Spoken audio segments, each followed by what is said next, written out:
Hello, ninth graders. Welcome to week 3 of our online learning for quarter 4. This week we are going to be diving into Romeo and Juliet once again, and we're going to be continuing reading into Act 2.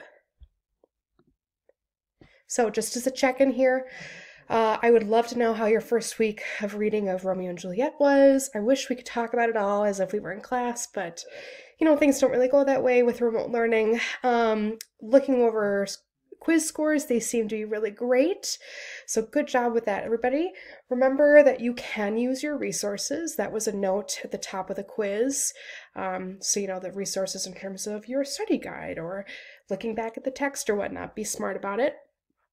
And also with the study guide, I noticed that maybe not too many of you saw my Schoology update. Do not forget to look at Schoology updates and directions every single week per assignment because you do need to do the significant quote section for every single act of the packet, okay? All right. So this week at a glance.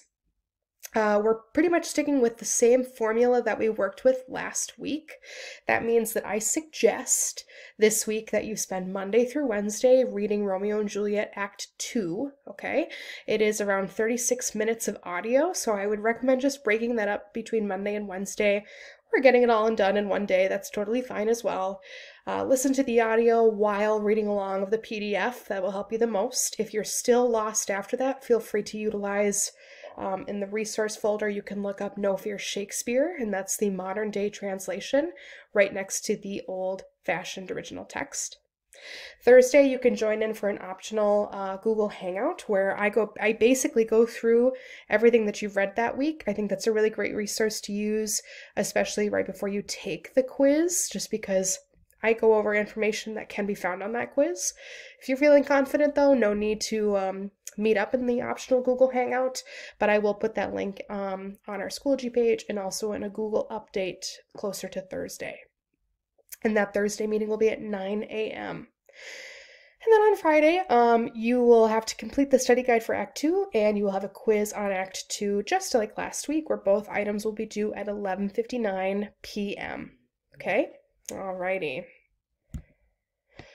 All right, so starting off this week, you do have a vocab section once again in the packet, and I will give you the vocab words once again for you so we can kind of go through it together.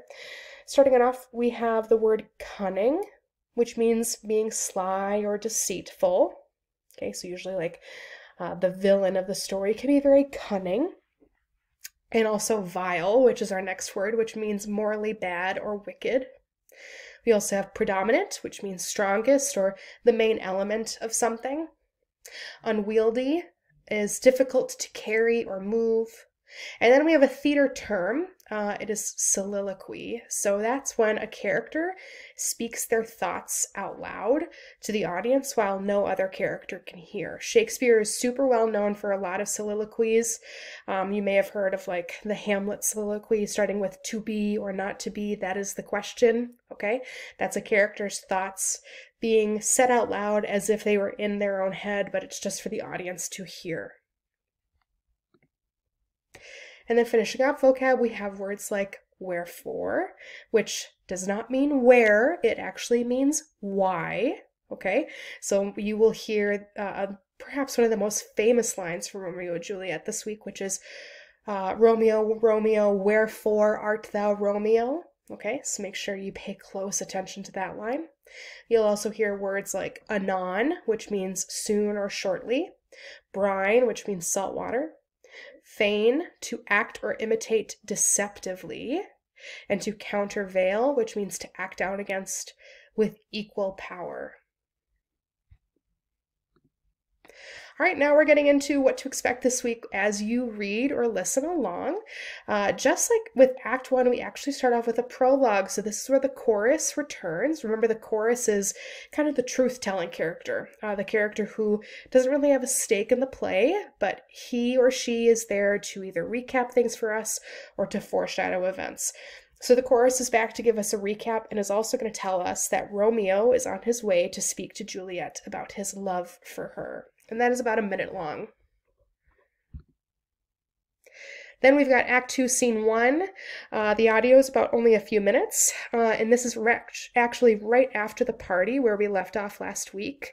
And two of Romeo's friends are looking for him, and they're calling out for him on the streets right outside of the Capulets' house. And they're calling out for him, and they're kind of joking around and making jokes, some inappropriate jokes too. Wouldn't be Shakespeare if it wasn't inappropriate.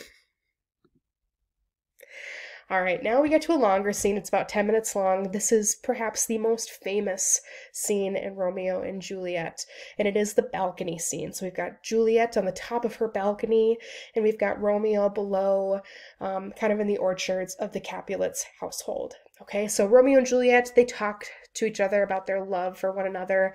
There's lots of metaphors and similes throughout.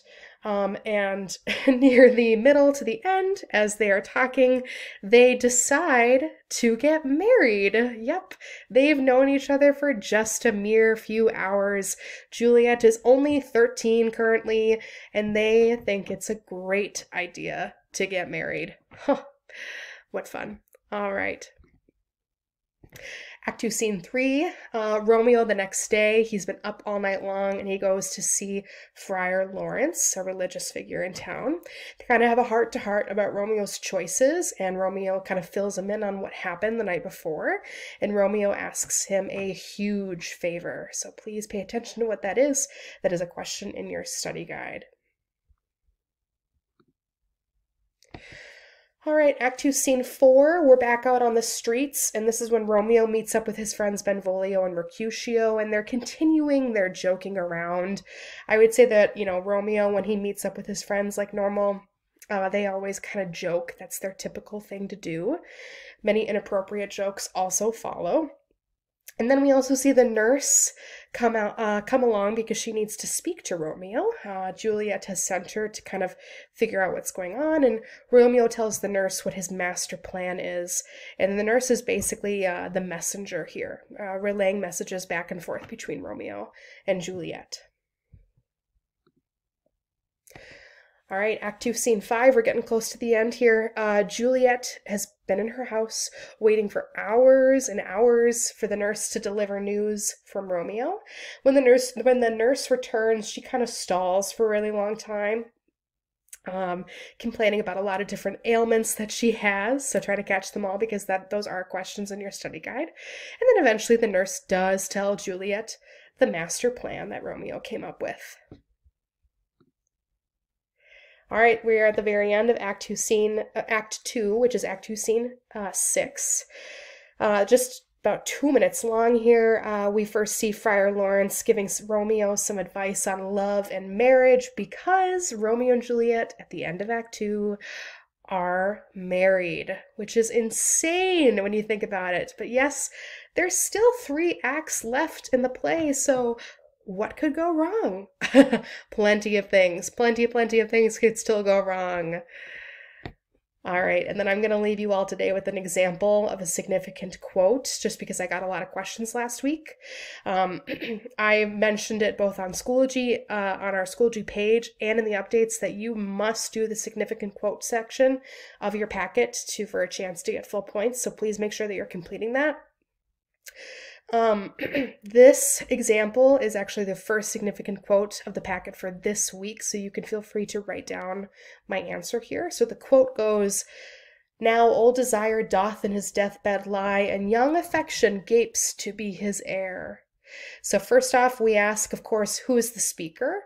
So using the citation, the prologue, lines 1 through 2, I would go to the prologue of Act 2, look at lines 1 and 2, and I would notice that, of course, the chorus is speaking. And then I try to figure out, based off these 2 lines, what's being said here and why is it so important? Okay, what's being said in this first line about old desire? Okay, so we're talking about Romeo's old desire and new young affection. So we find out that Romeo's old love, Rosaline, is basically done. Romeo's kind of forgotten about her. He's moving on, and his new love is Juliet, and Juliet is really here to stay. Okay, and that's what we find out from this quote above. And that would be my one sentence or 1 to 2 sentences about significance, and that is exactly what I'm looking for. Okay. Good luck with this week, everybody. Hope to see some more people on Thursday for our optional Google Meetup. I think it's a great tool if you have questions, if you're concerned at all about what's going on in class, and also if you are having a hard time filling out the study guide. Otherwise, have a wonderful week, everybody. Stay safe. It's kind of snowy out there right now, but hopefully the week will get warmer. Bye.